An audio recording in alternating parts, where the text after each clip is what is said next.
Olá, eu sou Liboni e eu sou diletante profissional.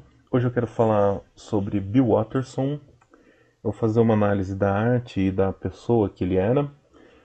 Esse vídeo ele faz parte de uma série que tem aí no canal, uma playlist sobre pintores e ilustradores. É uma série que eu gosto muito de fazer porque eu faço uma análise, uma reflexão. E eu acho importante a gente sempre olhar e reverenciar e estudar esses artistas que vieram antes e que tem muito a ensinar pra gente pelo tipo de trabalho que eles fazem. E o Bill Watterson, ele é um quadrinista extremamente relevante. Ele se popularizou no mundo com as tiras, em particular a tira do Calvin e Haroldo, em inglês Calvin and Hobbes, que são em homenagem aos filósofos John Calvin e Thomas Hobbes, que é aquele menininho que está sempre aprontando, aquele menininho hiperativo, e o tigre de pelúcia dele, que na imaginação dele ganha vida. O Watterson, ele já era ilustrador, chargista, trabalhou com várias coisas, e ele tentava criar uma tira que desse certo, e ele conseguiu isso em 18 de novembro de 1985, com a tira do Calvin, que funcionou, que atraiu um público e foi crescendo, crescendo e se agigantando e virando um fenômeno mundial, publicado até hoje. Publicado não, republicado até hoje, porque o Watterson, depois de 10 anos fazendo a tira, decidiu encerrar. E depois que ele encerrou essa tira, ele partiu para uma reclusão ali, ele vive numa fazenda dele lá no interior dos Estados Unidos. E pouco se sabe sobre ele porque ele quase não dá entrevistas, ele quase não, ele é muito, são pouquíssimas entrevistas que você encontra dele. E você quase não acha, você praticamente não acha foto dele, isso é uma coisa que eu acho muito impressionante, como nesse mundo que todo mundo tem um celular na mão, ele consegue se manter recluso a um ponto de não ter fotos dele por aí. Isso é meio, talvez uma questão que ele tem de deixar, quando você procura Bill Watterson, você encontra sempre a arte dele, não a foto dele, não a pessoa dele. Apesar que esse mistério em si, ele alimenta um mito, né, que pode não ser exatamente o que ele queria, né, mas esse mito do artista recluso, né, do que ele faz e quem é Bill Watterson até hoje, né, sabe-se que ele pinta. Alguns anos atrás surgiu um quadro que ele mandou de presente para o curador de um festival europeu, mas é uma questão tão mística que tem até um documentário bem bacana que chama Finding Mr. Watterson, que narra a carreira dele, fala sobre a carreira dele, e é uma busca do documentarista para encontrar o Bill Watterson para uma entrevista. Enfim, é um documentário bem interessante, assim, mas que trata da mística dele, né? E, mas voltando ao Watterson, ele, como boa parte dos grandes artistas da era de ouro dos quadrinhos americanos, passou pelas tiras do jornal. Só que com o tempo, a massificação dessa arte da tira, como atividade artística comercial, ela mudou muito. E o Bill Watterson, ele de certa forma, ele faz parte do que seria um canto do cisne das tiras de jornal. Alguns dizem que o Calvin Haroldo são os últimos grandes personagens da tira de jornal. Parte disso é porque o jornal em si entrou em decadência como suporte, o jornal impresso entrou em decadência como meio de comunicação em massa, meio de comunicação universal. E hoje entende-se que é muito difícil uma tira, um personagem, adquirir esse status de imaginário coletivo como o Calvin, o Snoopy ou alguns outros adquiriram no tempo que o jornal dominava o centro de tudo que se falava.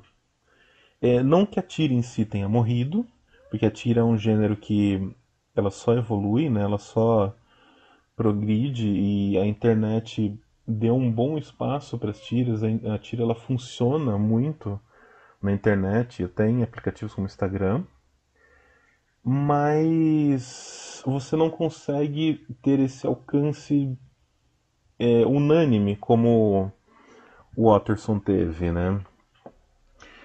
Independente disso daí, a arte do Bill Watterson em si, ela é maior do que todas essas questões comerciais. A arte dele em si, ela seria valiosa independente desse momento que permitiu ele ser essa figura que é, né? Talvez ele não tivesse esse alcance mundial, mas ainda assim a arte dele continua sendo extremamente relevante. E é interessante entender assim por que o Bill Watterson foi, né, para os quadrinhos e por que ele parou, né? Isso é o mais curioso. O Watterson ele era um grande ativista da arte.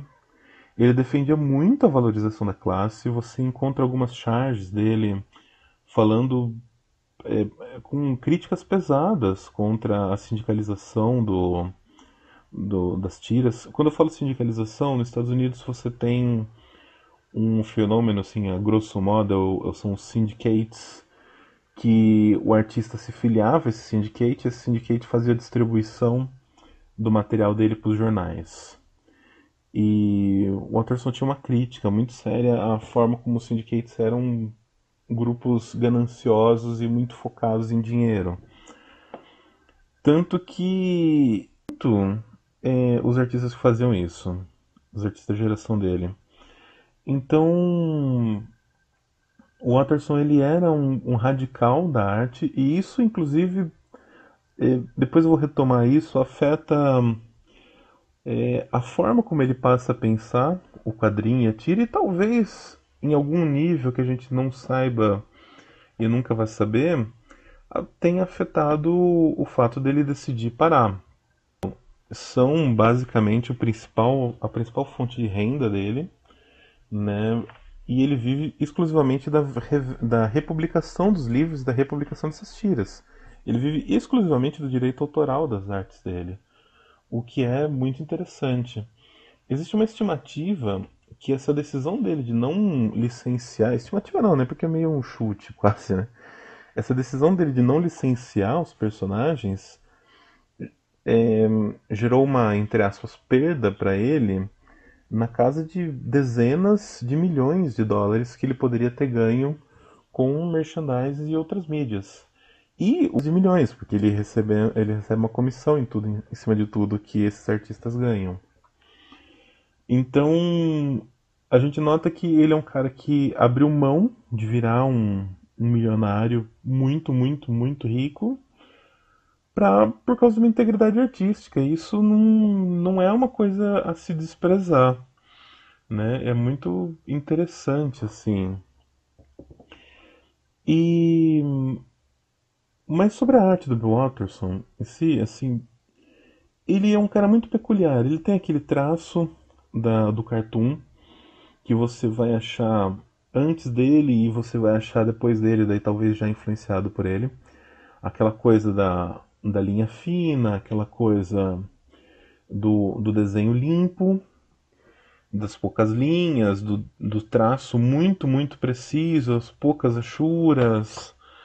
Mas ele tinha um pensamento e um dinamismo no desenho dele, uma estrutura por trás daquilo que ele fazia, que é muito impressionante. Quando você olha uma árvore que o Bill Watterson desenha, mesmo sem achura, mesmo sem cor, mesmo sem sombra, essa árvore tem volume. Então tem um pensamento por trás daquilo que dá peso e dá estrutura para o desenho dele. Tudo que ele faz tem muito movimento, tem muita agilidade. Sempre o Calvin e o Haroldo, eles estão em cenas que você quase vê eles se mexendo. E isso sem usar grandes linhas de movimento, sem usar grandes truques gráficos, só ali no jeito que ele pensava o desenho, bem estilizado, sem nenhum refinamento nesse sentido de realismo, ele conseguia dar um movimento impressionante. E uma das tiras muito famosas do Calvin Haroldo são eles dançando. E você olha pra tira e você quase enxerga uma animação ali. E isso é uma coisa assim maravilhosa. E quando a gente olha os trabalhos antigos do Watterson antes do Calvin, você vê que ele tinha um interesse em alcançar lugares diferentes com a arte dele dentro da tira. É, tem um refinamento no uso das tintas, no uso do escuro, no uso da, do ângulo das coisas, uma ideia de ter sempre coisas muito dinâmicas, uma ideia de ter coisas em pontos de vista que você não vê normalmente. Você ter um carro de ponta cabeça, você ter um carrinho saltando um morrinho. Sempre tem uma agilidade, tem uma vida e tem uma tentativa de fazer alguma coisa diferente. Isso é muito interessante no decorrer da obra do Calvin, você notar como a arte dele cresce. E tem no Calvin completo tem uma entrevista, não uma entrevista, um texto longo, né, sobre o Watterson. E, e tem uma coisa que ele fala para o editor dele mais pra frente, que ele sente que assim, a arte dele tinha melhorado, ele queria mais espaço, ele tem uma necessidade constante por mais espaço. Então você vê que o desenho dele cresce, você vê que o trabalho de cores dele vai evoluindo. Ele fazia tiras em preto e branco durante a semana e aos fins de semana ele fazia a página dominical. E tem uma coisa muito interessante nessa página dominical, que em algum momento ele descobriu que ele fazia a página dominical. A página dominical basicamente era assim, uma série de três tiras uma em cima da outra. E ele descobriu que alguns jornais que compravam o material dele via os syndicates pegava essa tira de domingo e dividia em 2 dias, e transformavam em 2, 3 dias, transformava em tiras isoladas. E isso irritava profundamente ele, porque ele tinha essa coisa de que ele fez aquela arte como um todo. E quando ele descobriu isso, ele falou assim: não, eu tenho esse espaço, eu vou usar esse espaço como um todo. E ele parou de trabalhar nesse formato de três tiras, compondo um quadrinho maior. Ele começou a quebrar essa lógica do quadro e começou a fazer uma diagramação que era impossível pro editor de algum jornal pegar e falar: não, vou cortar aqui e aqui. Ele não tinha como, ele usava círculos, ele fazia transições diferentes. E, aliás, essa brincadeira com enquadramento você vê desde antes do Calvin, como ele já usava o recortar e não recortar um quadro, a calha em volta do quadro, ele sempre tenta usar de um jeito diferente. Então, ele é uma pessoa que brincava muito com o elemento gráfico e ele explorou ao extremo o espaço que ele tinha na tira. E é muito, muito impressionante todos os resultados que ele chegou. Não são únicos, obviamente, essa ideia de transformar a tira dominical num quadrinho mais narrativo não era inovador. A gente já tinha Little Nemo muito antes que fazia coisas assim mais inovadoras. Mas o uso, o dinamismo, o trabalho com onomatopeias, a preocupação com a letra dos balões, é uma coisa assim. Ele era um artista completo e no que ele se propunha a fazer, ele se dedicava ao máximo. Se dedica, né? A gente não sabe que ele está trabalhando. Eu falo no passado, mas o Watterson está vivo, apesar de não estar produzindo. Inclusive tem uma curiosidade. Alguns anos atrás, em 2014, na verdade, um artista online fez uma colaboração. O artista chama Stephen Pastis. Ele tem uma série online que chama, acho que Pérolas aos Porcos, uma coisa assim. Pearls Before Swine. E ele é um desenhista relativamente com um traço bem simples, não tem o menor requinte igual o Watterson tinha, mas ele teve alguma colaboração. Ele fez algumas tiras em parceria com o Watterson, sem conhecer o Watterson, sem ver o Watterson presencialmente.